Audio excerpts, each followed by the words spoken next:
Okay, all right.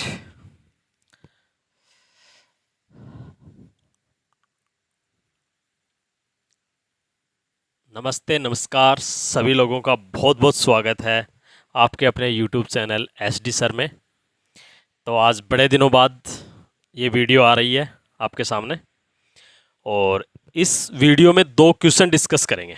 ठीक है, बाकी बातें बाद में होती रहेंगी, पहले हम क्वेश्चन डिस्कस कर लेते हैं। सबसे पहले आप इन क्वेश्चन पे नज़र मार लो। ठीक है, क्वेश्चन नंबर 1 पढ़ लो ध्यान से इसको।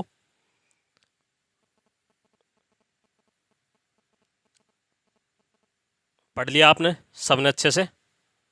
ऑप्शन देख लिए? क्वेश्चन नंबर 2 इसको भी पढ़ लो ध्यान से।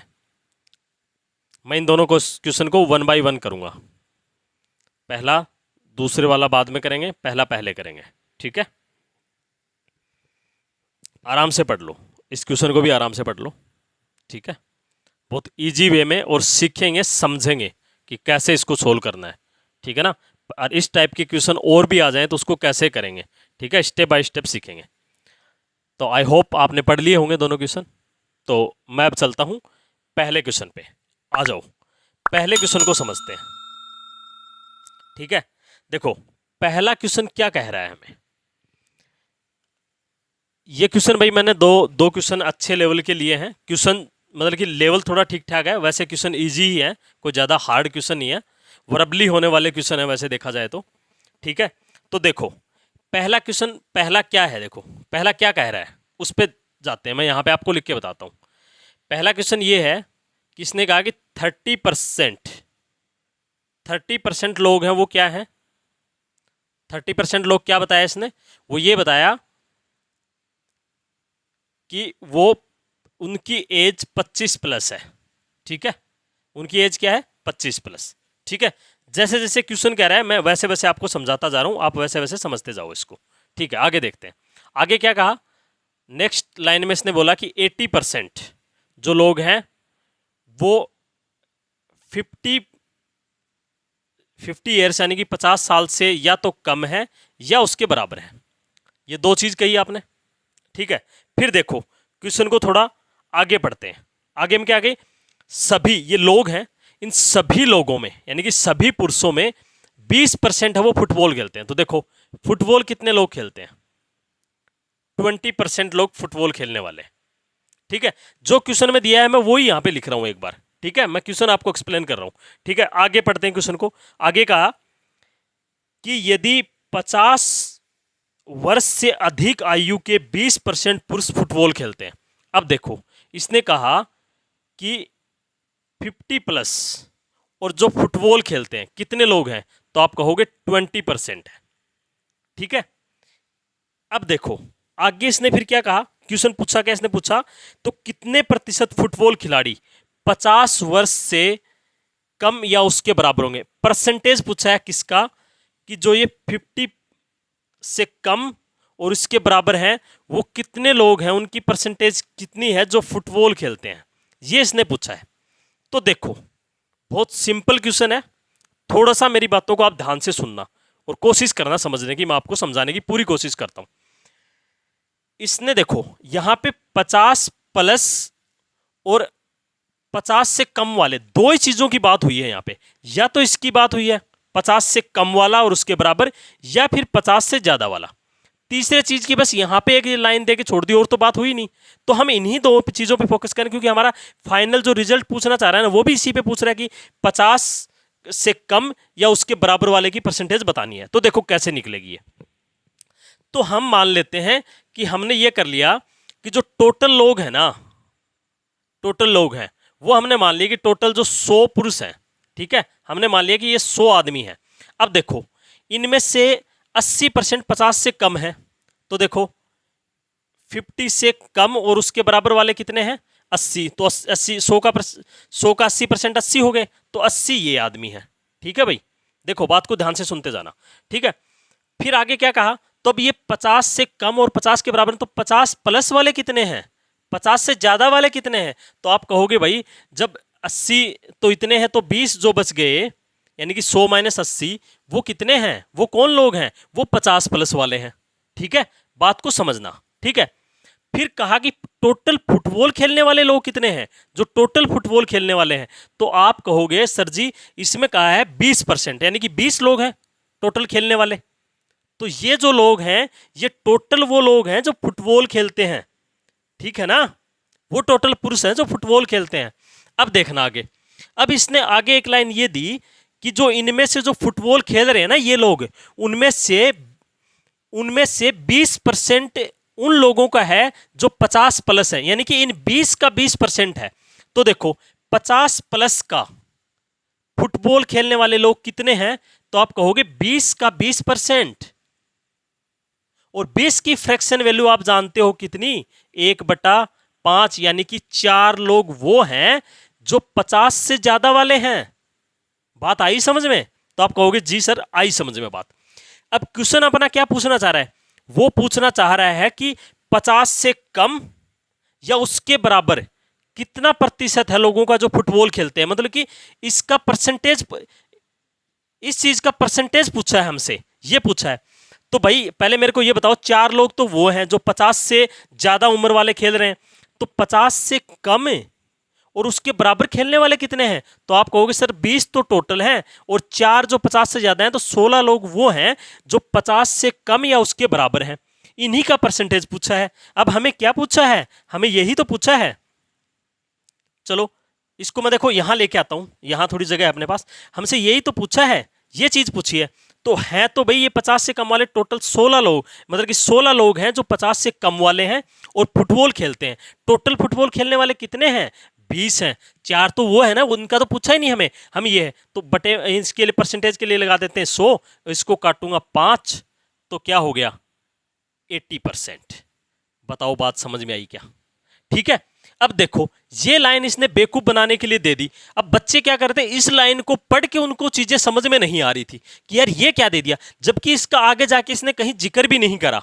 इसे सिर्फ हमें पागल बनाने के लिए सब चीजें रख दी, और हमें जो जो चीज चाहिए थी, हमें जो जो चीज चाहिए ना, हमें वो पकड़नी थी इस क्वेश्चन में, और बाकी क्वेश्चन बड़ा इजी था। ठीक है, तो चलिए भाई दूसरे क्वेश्चन पे एक बार फिर से नजर मार लीजिए। मैं आपको क्वेश्चन दिखा रहा हूं, देख लो इस क्वेश्चन को और पढ़ लो अच्छे से, दोबारा रीड कर लो। देखो इसको फिर से मैं आपके सामने डिस्कस करता हूं अब इस क्वेश्चन को। देखो ये ज्योमेट्री का क्वेश्चन है, थोड़ा सा इसमें आपको दिमाग लगाना पड़ेगा। ठीक है भाई, तो देखो ये क्वेश्चन क्या है, पहले इसका फिगर बनाता हूं मैं। यहां पे बोर्ड पे फिगर बनाते हैं, आपने फिगर तो देख ही लिया होगा। फिगर कुछ ऐसा है, क्वेश्चन भी मैं आपको वर्बली समझाता हूं। ठीक है, मेरे ख्याल से कुछ ऐसा है भाई, मेरी ड्राइंग पे मत जाना भाई, मैं आपको समझाने के लिए अच्छे से बना रहा हूं। ठीक है, देखो और साथ साथ चैनल को सब्सक्राइब करते रहो भाई। देखो ठीक ठाक ही बना है फिगर, ये देखो समझते हैं। इसमें पॉइंट भी दिए हुए हैं क्या? हाँ पॉइंट दिए हुए हैं इसमें। ये आपका ए है, ये आपका बी है और ये सी है। देखो क्वेश्चन क्या कह रहा है, क्वेश्चन ने कहा है कि ये एक है चौथा पार्ट है किसी सर्कल का, मतलब कि ये चतुर्थांश है, मतलब कि ये चतुर्थ भाग है एक वर्त का। ठीक है, और जिसकी देखो आगे कोष्टक में क्या दिया हुआ, रेडियस दी हुई है जिसकी आर। ठीक है, मान लीजिए ये रेडियस है आर। ठीक है, फिर इसमें क्या पूछा, ये दिया हुआ है कोई ए बी सी कोई चतुर्थांश है किसी वर्त का जिसकी रेडियस आर है। फिर ये पूछ रहा है कि इसके अंदर एक वर्त और है, उसके अंदर क्या है, एक वर्त और है और जिसका के अंदर ओ दिया हुआ है। ठीक है भाई, और फिर क्या पूछ रहा है, शेडेड एरिया, ये शेडेड एरिया बताना है, छायांकित भाग है ना, उसका क्षेत्रफल हमें बताना है, जो ये शेडेड पार्ट है। ठीक है भाई, देखो ये जो शेडेड एरिया हमें काउंट करके बताना है, ये तो पूछा आपके क्वेश्चन में। क्वेश्चन आपका इतना है, आई होप अपना क्वेश्चन पढ़ा भी और समझ भी लिया होगा, मैं बताता हूं। अब देखो, अब मेरे को ये बताओ, अब इस शेडेड एरिया का कैसे आप निकालोगे? तो आप सीधी सीधी कहोगे सर जी ये है हमारे एक वर्त का चौथा भाग। वर्त का क्षेत्रफल हम जानते हैं क्या होता है, वर्त का क्षेत्रफल हम जानते हैं पाई आर स्क्वायर। तो ये चौथा भाग है तो इसका भी चौथा भाग हो जाएगा। और इसमें से अगर मैं इस वर्त के क्षेत्रफल को निकाल दूं तो मेरे पास ये छाया वाला ही भाग नहीं बच जाएगा क्या? तो आप कहोगे हाँ सर आप ठीक कह रहे हो, ऐसा ही होगा। और इसकी एक बार को मैं इसकी जो है ना रेडियस मैंने आर मान ली, कैपिटल आर मान ली मैंने, चलो ठीक है कैपिटल आर मान ली मैंने इसकी रेडियस। तो ये कहीं ना कहीं हमें ये निकालना है, कहीं ना कहीं हमें ये चाहिए, बताओ चाहिए कि नहीं चाहिए? तो आप कहोगे सर बिल्कुल ठीक करो, यही चाहिए हमें। अब देखो क्या अपने पास किस चीज़ की रिक्वायरमेंट है, हमें वो चाहिए। अब देखो कि सर ये आर स्क्वायर तो दी हुई है, लेकिन ये आर तो हमने मानी है, हमें ये अगर आर मिल जाए ना तो अपना काम बन जाए। अब देखो इस आर पे फोकस करते हैं, इसको कैसे लाएं। तो देखो आप मेरी एक बात मानो, ये यहीं से है क्या, यहाँ से इसको भाई ये सर्कल में यहाँ से इसका सर्कल का सेंटर मान लेता हूँ, यहाँ से का। आप इसको जरा मिलाइए, इसको इस सर्कल से होते हुए यहाँ तक मिला लिया आप, ठीक है, सीधा ही है, ठीक है, यहाँ तक मिला लिया। ये ए है तो इसको डी दे दीजिए, और ये ओ है, ये लाइन दी आपने। तो आपको समझ में आ रहा है कि ये भी तो आर ही है पूरा। तो आप कहोगे हाँ सर ये आर ही है, ठीक है। देखो इसको मैं लिखता हूँ, ये जो आर है, ये जो ए डी है, जो ए डी है, ये ए डी कहीं ना कहीं आर ही है, स्मॉल आर जो दी हुई है, ये भी तो रेडियस है सर्कल की। अब देखो इस ए डी को हम ब्रेक करते हैं, कैसे करते हैं, एक यहां से आप इस छोटे वाले सर्कल की रेडियस यहां डालोगे, ये जो आर है तो ये इसके ऊपर परपेंडिकुलर होगी। फिगर को ठीक करते हैं भाई, ठीक है, थोड़ा सा ये यहां टच हो रहा है ऐसे, ठीक है। तो ये यहां से देखो, तो ये बताओ ये कोण 90 डिग्री होगा कि नहीं होगा? 90 डिग्री होगा आपको, क्योंकि यार ये भी आर है, तो ये भी आर हो जाएगी, ये भी आर हो जाएगी। आपको ये समझ में आ रहा है कि ये 90 डिग्री कैसे होगा? आपको ये समझ में आ रहा है कि ये किसी सर्कल की है रेडियस, और ये जो लाइन है ए, ये किसी सर्कल की है टेंजेंट, यानी कि स्पर्श रेखा। स्पर्श रेखा और स्पर्श रेखा और किसी त्रिभुज की जो त्रिभुज नहीं सॉरी किसी सर्कल की या किसी वर्त की त्रिज्या एक दूसरे के लंबवत होती है, परपेंडिकुलर होती है। तो ऐसा ही सेम है यहाँ भी, ए एफ एक टेंजेंट है और ये जो ओ एफ है ये एक रेडियस है, तो यहाँ पे 90 डिग्री। तो आप मेरे को ये बताओ, ये जो आपके पास फिगर बना ए ई ओ, इस ओ को थोड़ा और नजदीक लिख लेते हैं यहाँ पे, ओ एफ, बताओ ये एक स्क्वायर नहीं बन गया क्या? तो आप कहोगे सर हाँ ये स्क्वायर बन गया। ये स्क्वायर बन गया तो ये एओ उस स्क्वायर का डायगोनल नहीं बन गया क्या? क्या उसका विकिरण नहीं बन गया क्या? तो आप कहोगे सर बिल्कुल बन गया। तो जब आपको पता है कि हमारे पास एक ऐसा स्क्वायर बन गया जिसकी भुजा आर है, तो उसका डायगोनल क्या होता है? तो उसका डायगोनल होता है 2√r। ये हम पाइथागोरस से निकाल देते हैं। मेरे को ये बताओ आप, ये अगर 2r है, ये इतनी 2r है, और ये तो वही सर्कल है ना जिसकी रेडियस r है, तो ये भी कहीं ना कहीं इसकी रेडियस है, ये इतनी इतनी बताओ मेरे को। तो ये भी कहोगे सर आप r ही है, क्योंकि ये इसकी रेडियस ही तो है, यहाँ से यहाँ ये इसका सेंटर है और ये रेडियस है। तो आप बताओ ये जो स्मॉल आर है किसके बराबर हो गया? तो आप कहोगे सर √2r प्लस और ये r, क्योंकि ये इसके बराबर हुआ ना, ये जो AD बराबर हुआ ये इसके बराबर नहीं हुआ क्या? AO plus OD। बताओ मैंने गलत कहा क्या? तो आप कहो हाँ सर बिल्कुल ठीक कहा आपने। ठीक कहा, तो मेरे को बताओ इस कैपिटल आर जो हमने मानी थी ना, उसकी वैल्यू मुझे इस स्मॉल आर की टर्म में दे दो आप। तो आप कहोगे सर मैंने यहाँ से आर लिया कॉमन, और इधर आर था और इधर मैं भाग दिया, तो मेरे पास यही तो बचा था √2 + 1। भाई इसमें यहाँ से आर कॉमन लोगे तो √2 + 1 बनेगा। मैंने इसको आर को इधर रख लिया, इसको भाग, और इसका भी हम यहाँ पे परमेकरण कर लेते हैं। ठीक है, परमेकरण करने के लिए क्या करते हैं हम?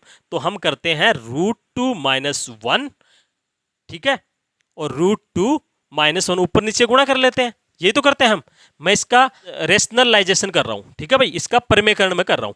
तो जब ऐसा करते हैं तो देखो इसको और इसको, जब ये तो देखो a + b और a - b का फॉर्मूला बन रहा है, तो √2 का स्क्वायर 2 और 1 का 1, तो नीचे तो 1 ही बच गया, 2 - 2 1 बच गया। चलो मैं लिख के ही बता देता हूं आपको। और ऊपर ये बच गया, ऊपर बच गया आपका √2 - 1, और नीचे इसका स्क्वायर, √2 का स्क्वायर 2 और 1 का स्क्वायर 1, तो ये बच गया नीचे 1। मतलब कि फाइनली अपने पास ये आ गया,